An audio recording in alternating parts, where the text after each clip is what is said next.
reporter David Rode is here on set with me. Okay, there's so much here, I think, to me, and I asked you this before we got on set. I said, okay, I'm reading this, and how is this not a more fleshed out version of the ceasefire that is already in effect? And what you said to me is, well, this is basically a deal to reopen the Strait of Hormuz. So in addition to it being that, which was open at the start of the war and just sort of gets us back to stasis, what else is actually in here tangibly already figured out?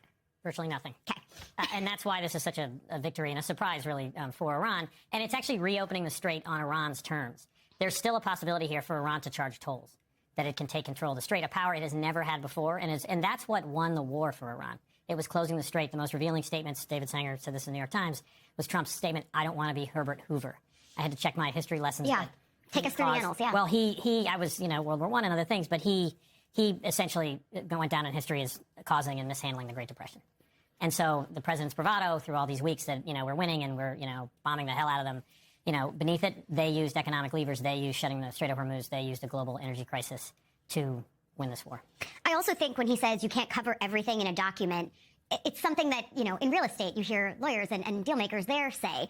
And of course, that makes sense given Trump's background. And yet, you look at the reasons that it took so long to put together that 2015 Obama-era Iran deal, the JCPOA, and it's because you had experts poring over every word because the word choices matter. And I think in this document, what was so striking is the word choices when they talk about a cessation in hostilities, they also say in Lebanon. And that is such a key sticking point for the Israelis who feel that they are getting a bad deal here. And I wonder if you take those two words of in Lebanon, the ways that can be problematic as they try to move forward with a whole other set of thorny issues on nuclear and missiles and proxy groups. But that specifically is a sticking point. That's a sticking point. And again, that's a huge victory for Iran. Iran is saving, it's always wanted to be in the position of we are sort of, saving the Palestinians. We are the one country that can fight, Israel in the West. Mm-hmm. And they just did that. And if you look at just the position they were in on February 27th, the day before this war started, they were cowed. The previous supreme leader who Israel and the U.S. killed was afraid of a war with the U.S. and Israel at the same time, and they were weak. Their ballistic missiles hadn't really threatened Israel, and they just, were sort of didn't have this much leverage. So it's extraordinary. But the question is, yes, Lebanon could blow this whole thing up.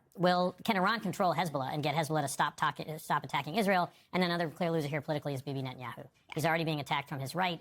I asked a bunch of experts, could Bibi blow this thing up? And the sense is he can complicate it, but even he can't fully break from the United States. But again, he pushed President Trump to do this. He predicted a street uprising. None of that happened. He's pushed American presidents for years. So this hurts him. It will hurt him, I think, in the Israeli election.